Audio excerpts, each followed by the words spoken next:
कहानी की शुरुआत होती है एक ऐसे बुजुर्ग से जिसे सबने एक आम और कमजोर किसान समझने की भूल कर दी। कुछ गुंडे उसके फार्म में घुस आते हैं और उसके सबसे वफादार कुत्ते को मार देते हैं, मगर उन्हें इस बात का जरा भी अंदाजा नहीं था कि जिसे वो एक लाचार बुढ़ा समझ रहे हैं वो गुजरे जमाने का एक खूंखार मरीन स्नाइपर है और अब उसने अपना पुराना रूप दोबारा इख्तियार कर लिया है। दूसरी तरफ मेक्सिको में एक छोटा लड़का मिगुएल अपनी माँ रोजा के साथ रहता है। दोपहर की तपती गर्मी में रोजा अपने छोटे से घर में खाना बना रही होती है। तभी अचानक उसके फोन की घंटी बजती है। फोन पर उसके भाई कार्लोस की कांपती हुई आवाज आती है। कार्लोस डर के मारे हाँफ रहा होता है और बताता है कि एक बहुत ही ताकतवर और खतरनाक गैंग उसके पीछे पड़ा है क्योंकि उसने उनके बहुत सारे पैसे चुरा लिए हैं। घबराहट में वो रोजा से कहता है कि जो पैसे उसने छुपा कर रखे थे उन्हें निकाल कर जितना जल्दी हो सके मेक्सिको छोड़कर भाग जाए क्योंकि अब वक्त बिल्कुल नहीं बचा है। फोन कटने के कुछ ही पल बाद वो गैंग कार्लोस को दबोच लेती है। उनका बेरहम लीडर मोरिशियो कार्लोस का फोन चेक करता है और उसे रिसेंट कॉल्स में रोजा का नाम दिखता है। उसे पक्का यकीन हो जाता है कि रोजा को सब पता है। बिना किसी रहम के वो लोग कार्लोस को वहीं ढेर कर देते हैं। अब आते हैं अमेरिका के एरिजोना बॉर्डर पर, जहां जिम नाम का एक रिटायर्ड मरीन अपने सूखे और सुनसान फार्म पर काम करता है। वो बिल्कुल यूएस मेक्सिको बॉर्डर के पास रहता है और हमेशा अपनी जमीन पर नजर रखता है। जब भी वो किसी को गैर कानूनी तरीके से बॉर्डर पार करते देखता है तो तुरंत बॉर्डर पेट्रोल को खबर कर देता है। एक दिन जब वो अपने जानवरों की देखभाल कर रहा होता है तो उसे रेगिस्तान के रास्ते कुछ लोग छुपकर आते हुए दिखते हैं। वो फौरन इसकी रिपोर्ट करता है और खुद उनके पीछे पीछे निकल जाता है। थोड़ी दूर जाने पर उसे एक आदमी मिलता है जिसका पैर जख्मी होता है और बाकी सब उसे अकेला छोड़कर भाग चुके होते हैं। जिम चुपचाप रेडियो पर इसकी लोकेशन बताता है और कहता है कि यहाँ एक जख्मी आदमी है, बेहतर होगा अगर किसी डॉक्टर को भेज दिया जाए। अपने फार्म पर लौटते ही जिम की परेशानियां और बढ़ जाती हैं। एक बैंक का ऑफिसर आता है और उसे याद दिलाता है कि उसने पिछले 6 महीने से बैंक की एक भी किस्त नहीं भरी है। वो जिम को वार्निंग देता है कि अगर पैसे नहीं चुकाए तो जल्दी ही उसकी जमीन की नीलामी कर दी जाएगी। दरअसल अपनी पत्नी की लंबी बीमारी के इलाज में जिम की सारी जमा पूंजी खत्म हो चुकी थी और वो कर्जे में डूब चुका था। बैंक साफ साफ धमकी देता है कि अगर पैसे नहीं मिले तो वो उसके घर पर कब्जा कर लेंगे। जिम उनके आगे हाथ जोड़ता है और गुजारिश करता है कि उसे हालत संभालने के लिए थोड़ा और वक्त दिया जाए। आखिरकार ऑफिसर कहता है कि उसके पास सिर्फ 3 महीने का वक्त है, नहीं तो सब कुछ बिक जाएगा। जिम जवाब देता है, मैं कोई बेवकूफ नहीं हूँ, मुझे बस हालत थोड़े ठीक करने के लिए थोड़ा वक्त चाहिए। इसके बाद वो नौकरी की तलाश में निकलता है, लेकिन एम्प्लॉयमेंट ऑफिस का ऑफिसर उसे साफ कह देता है कि इस उम्र में उनके पास उसके लायक कोई काम नहीं है। हालांकि वो वादा करता है कि अगले महीने वो किसी दूसरी नौकरी के लिए कोशिश जरूर करेगा। जिम हार नहीं मानता और थोड़ी राहत की उम्मीद में अपने जानवरों को बेचने निकल पड़ता है, लेकिन उन जानवरों की इतनी कम कीमत मिलती है कि वो अपने कर्जे का एक छोटा सा हिस्सा भी नहीं चुका पाता। सब कुछ बेचने के बाद भी उसकी हालत जस की तस बनी रहती है। थका हारा जिम उस शाम एक पास के बार में जाकर बैठ जाता है, ये सोचकर कि शायद थोड़ी शराब उसके दिमाग का बोझ हल्का कर दे। उसकी ऐसी हालत देखकर बार चलाने वाला अपनी स्टेप डॉटर सारा को फोन करता है, जो बॉर्डर पेट्रोल में काम करती है। सारा वहाँ आती है और जिम के पास बैठ जाती है। दोनों के बीच धीरे धीरे बातें होती हैं। आखिरकार जिम मान लेता है कि वो कर्जे में पूरी तरह डूब चुका है और अपना घर खोने वाला है। रात ढलने लगती है। जिम एक और ड्रिंक मंगवाने की कोशिश करता है, लेकिन सारा उसे रोक देती है और उसे सही सलामत उसके फार्म तक पहुंचाने का इंतजाम करती है। दूसरी तरफ रोजा और मिगुएल अब भी अपनी जान बचाकर भाग रहे होते हैं। अगली सुबह वो बॉर्डर के पास पहुंच जाते हैं। उन्हें लोहे की ऊंची बाड़ या फेंस में एक छोटा सा छेद दिखता है। वो उसके रास्ते अमेरिका में घुसने की कोशिश करते हैं क्योंकि वो खतरनाक गैंग उनके बिल्कुल करीब पहुंच चुका होता है। जिम पास ही खड़ा होता है जब वो उन्हें बॉर्डर पार करते हुए देखता है। रोजा डर के मारे गिड़गिड़ाने लगती है और जिम से कहती है कि वो उनकी रिपोर्ट ना करे, लेकिन जिम बॉर्डर गार्ड्स को फोन लगाने लगता है। कुछ ही देर में मॉरिशियो के गुंडे वहां पहुंच जाते हैं और जिम से उस लड़के को उनके हवाले करने को कहते हैं। खतरे को भांपते हुए जिम फौरन उन बच्चों को बचाने का फैसला करता है। देखते ही देखते उनके बीच आमना सामना हो जाता है और जिम एक हमलावर को ढेर कर देता है। वो रोजा और मिगुएल को अपनी ट्रक में बिठाता है और वहां से भाग निकलता है, जबकि मॉरिशियो और उसके गुंडे रेगिस्तान में उनका पीछा करने लगते हैं। चेस के दौरान मॉरिशियो कूदकर जिम के ट्रक पर चढ़ जाता है, लेकिन जिम उसे धक्का देकर नीचे गिरा देता है। जब मॉरिशियो को पता चलता है कि जिम ने जिस हमलावर को मारा था वो कोई और नहीं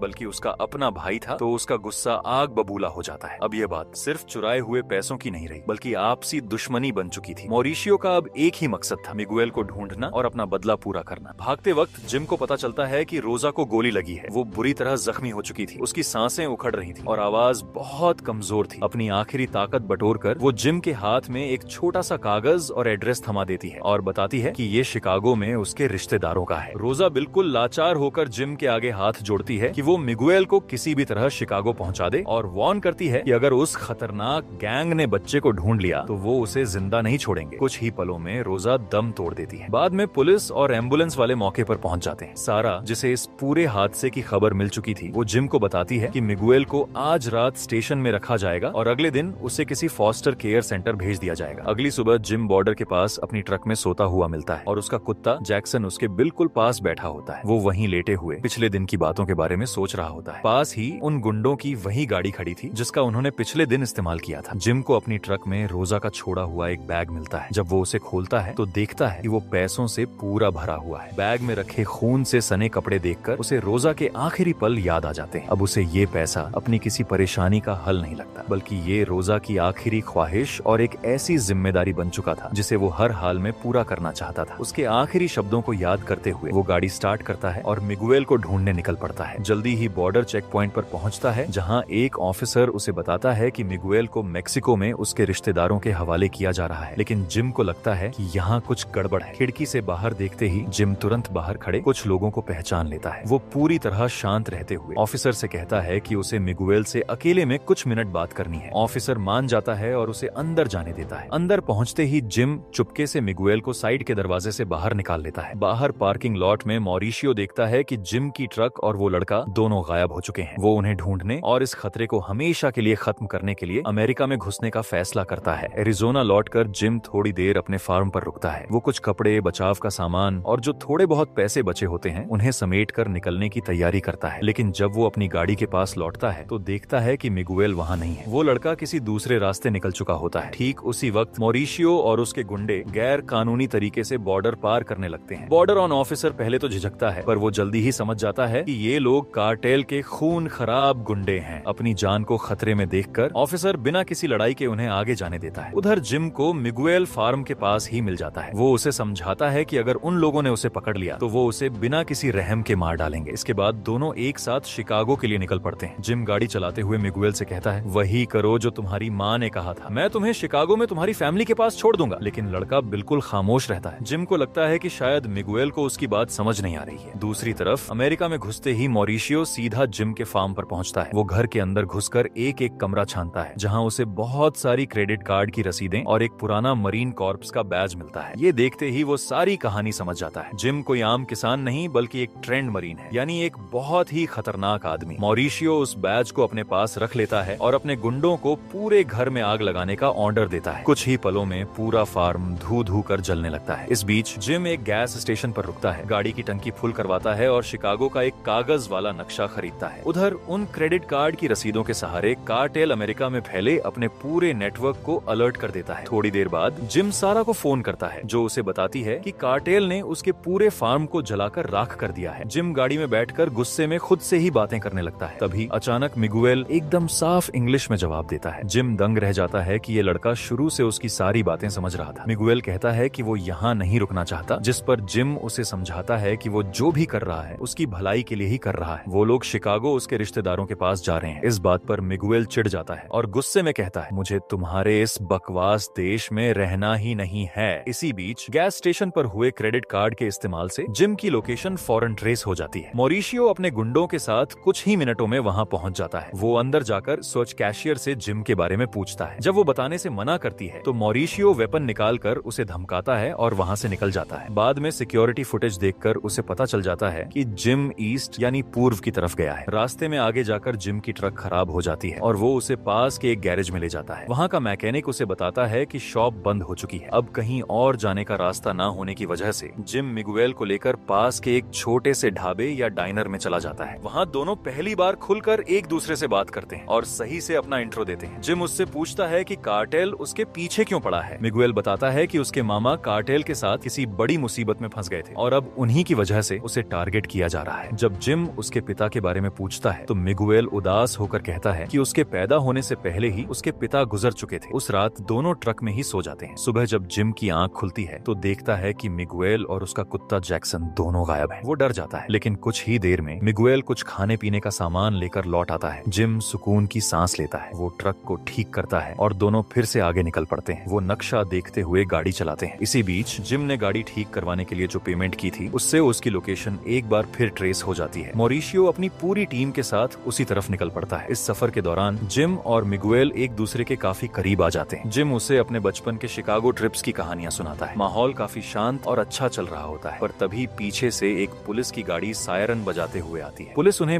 रुकने का इशारा करती है। ऑफिसर पास आता है और जिम से उसका लाइसेंस मांगता है। जिम बिना घबराए बताता है कि उसके पास एक लीगल लाइसेंस्ड वेपन है और वो उसके कागज दिखा सकता है। लेकिन उस ऑफिसर को कुछ शक हो जाता है। वो जिम का वेपन अपने पास रख लेता है और कहता है कि उसे गाड़ी में बैठे लड़के से भी पूछताछ करनी होगी। जिम को कुछ अजीब लगता है, पर वो कोऑपरेट करता है और चुपचाप ऑफिसर के पीछे पीछे उसकी पेट्रोल कार तक चला जाता है। वो गाड़ी के पीछे बैठ जाता है। जैसे ही जिम पीछे बैठता है, वो देखता है कि ऑफिसर फोन पर बहुत धीरे धीरे बात कर रहा है, जैसे वो किसी को कोई जानकारी दे रहा हो और चाहता हो कि कोई उसकी आवाज ना सुने। जिम अब समझ जाता है कि ये कोई नॉर्मल चेकिंग नहीं है। उसे पक्का यकीन हो जाता है कि ये ऑफिसर बस वक्त बर्बाद कर रहा है और जरूर कार्टेल के साथ मिला हुआ है। जिम उससे पूछता है, अपना बैज बेचने के तुम्हें कितने पैसे मिले? ऑफिसर तुरंत अपनी गन निकाल लेता है, लेकिन तभी जैक्सन उस पर झपट पड़ता है। जिम फौरन बाहर कूदता है, उसे दबोच लेता है और बिना सोचे समझे उस ऑफिसर को मार मार कर बेहोश कर देता है। वो तुरंत भागकर अपनी ट्रक के पास आता है, मिगुएल को लेता है और कार्टेल के पहुंचने से पहले ही वहां से निकल जाता है। कुछ ही देर में मॉरिशियो और उसके गुंडे वहां पहुंच जाते हैं। उन्हें वो ऑफिसर आधा बेहोश मिलता है। जब वो उससे पूछते हैं कि जिम किस तरफ गया, तो वो जवाब नहीं दे पाता। गुस्से में आकर मुशुन मॉरिशियो उसे वहीं ढेर कर देता है। वहां आस पास ढूंढते वक्त उसे जिम का वही रोड मैप मिल जाता है और वो उसे अपने पास रख लेता है। जिम और मिगुएल एक दूर पहाड़ी से ये सब होते हुए देख रहे होते हैं। मिगुएल बहुत डर जाता है और रोता हुआ कहता है, मुझे नहीं पता ये क्या हो रहा है और हम कहाँ जा रहे हैं। जिम एक गन की दुकान पर रुकता है और एक नया वेपन खरीदता है। वो सारा को फोन करता है और उसे पता चलता है कि बॉर्डर पर उसने जिस हमलावर को मारा था वो मॉरिशियो का भाई था। सारा उसे गिड़गिड़ाते हुए कहती है कि वो बच्चे को वापस ले आए, लेकिन जिम इतने प्रेशर में होने के बाद भी बस इतना कहता है कि वो बच्चे को कुछ नहीं होने देगा। रात होते ही वो एक छोटे से मोटेल में चेक इन करते हैं। वो दोनों पूरी शाम बैठकर बातें करते हैं और एक दूसरे को और अच्छी तरह समझते हैं। मिगुएल कहता है, शिकागो पहुंचकर मैं सबसे पहले एक हॉट डॉग खाना चाहता हूँ। बाद में जिम उठता है और जैक्सन को थोड़ी ताजा हवा खिलाने बाहर ले जाता है। जैसे ही वो बाहर निकलता है, वो देखता है कि कार्टेल के लोग पास ही छुपकर घूम रहे हैं। जिम फौरन कमरे में लौटता है, मिगुएल को जगाता है और पुलिस को किसी झूठी चोरी रॉबरी की रिपोर्ट कर देता है ताकि उनका ध्यान भटकाया जा सके। इसके बाद वो चुपचाप मिगुएल को खिड़की के रास्ते बाहर निकालकर झाड़ियों में ले जाता है। कुछ ही देर में कार्टेल के गुंडे दरवाजा तोड़कर कमरे में घुस जाते हैं, लेकिन जिम वहाँ से निकल चुका होता है। मॉरिशियो गुस्से में चिल्लाता है, तुमने मेरे भाई को मारा है, मैं तुम्हें ढूंढ निकालूंगा। जिम मिगुएल से कहता है कि वो ट्रक में ही इंतजार करे, वो जैक्सन को लेने बाहर जा रहा है। लेकिन जब वो वहाँ पहुँचता है, तब तक सब खत्म हो चुका होता है। जैक्सन हमेशा की तरह अपना फर्ज निभाते हुए मॉरिशियो के आगे खड़ा होकर भौंक रहा था और जिम को बचाने की कोशिश कर रहा था। मॉरिशियो बिना सोचे समझे गोली चला देता है और जैक्सन वहीं जमीन पर गिर जाता है। गोली की आवाज पूरी रात में गूंज उठती है। वो पास ही एक शांत जगह पर उस कुत्ते को दफना देते हैं और उस जगह पर एक पत्थर रख देते हैं। पैसों के बैग को देखकर मिगुएल को गुस्से में जिम पर शक होने लगता है। वो पूछता है, क्या तुम मेरी मदद सिर्फ इन पैसों के लिए कर रहे थे? जिम उदास होकर इस बात से साफ मना कर देता है। मिगुएल गुस्से में वहाँ से चला जाता है, लेकिन थोड़ी देर बाद उसे अपनी गलती का एहसास होता है और वो वापस आकर जिम से माफी मांग लेता है। दोनों एक छोटे से चर्च पर रुकते हैं। मिगुएल वहाँ घुटनों के बल बैठकर अपनी माँ के लिए प्रार्थना प्रे करता है। जिम चुपचाप उसके पीछे खड़ा रहता है। चर्च का प्रीस्ट पूछता है, क्या ये लड़का आपका पोता है? जिम धीरे से जवाब देता है, नहीं, इसकी माँ मुझे जानती थी, उसने मुझसे इस बच्चे को बचाने का वादा लिया था। इसके बाद जिम सारा को फोन करके सब बताता है। सारा वार्न करती है कि हालत बहुत खतरनाक हो चुके हैं और बेहतर होगा कि वो मिगुएल को कानून के हवाले कर दे, लेकिन जिम मना कर देता है। वो कहता है, मैंने रोजा से वादा किया है, चाहे जो हो जाए मैं इसे सही सलामत इसके रिश्तेदारों के पास पहुंचाऊंगा। दोनों फिर से शिकागो की तरफ निकल पड़ते हैं। जैसे जैसे जिम और मिगुएल शिकागो के करीब पहुंचते हैं, मॉरिशियो और उसके गुंडे उनका सुराग ढूंढते रहते हैं। आखिरकार उन्हें जिम की गाड़ी में छूटा हुआ एक नक्शा मिल जाता है, जिसमें शिकागो पर रेड सर्कल बना हुआ था। इससे साफ हो जाता है कि जिम वहां जा रहा है। मॉरिशियो तुरंत शिकागो में बैठे अपने गैंग के लोगों को कांटेक्ट करता है और ऑर्डर देता है कि जैसे ही जिम और वो लड़का वहां पहुंचे, उन्हें ढेर कर दिया जाए। कुछ समय बाद मिगुएल जंगल में जिम के पास जाता है, जहां जिम अपनी राइफल से निशाना लगाने की प्रैक्टिस कर रहा होता है। मिगुएल उत्सुकता क्यूरियोसिटी में सीखने के लिए पूछता है और जिम उसे सही से निशाना लगाना, सेफ्टी से शूट करना और वेपन के पुर्जों को अलग करना सिखाता है। मिगुएल कसम खाता है कि जब वो बड़ा होगा तो उन सबको खत्म कर देगा जिन्होंने उसकी फैमिली को नुकसान पहुंचाया। जिम उसे बहुत गंभीरता से देखता है और कहता है, किसी की जान लेने में कोई गर्व प्राइड की बात नहीं है। तुम्हारी माँ ने अपनी जान इसीलिए दी ताकि तुम्हारा फ्यूचर बेहतर हो सके। उनकी यादों को इस बदले की आग में मत जलाओ, उनका सम्मान करो। उस रात वो एक पुराने पुल के नीचे रुकते हैं। सर्दी से बचने के लिए वो आग जलाते हैं और उसमें कार्टेल के पैसों के बंडल फेंकने लगते हैं। अब उनके लिए इन पैसों का कोई मतलब नहीं था। उनके लिए अब जिंदगी और आजादी मायने रखती थी। अगली सुबह वो शिकागो के बाहरी इलाके में पहुंच जाते हैं। रास्ते में जिम देखता है कि एक ओवरपास आसपास से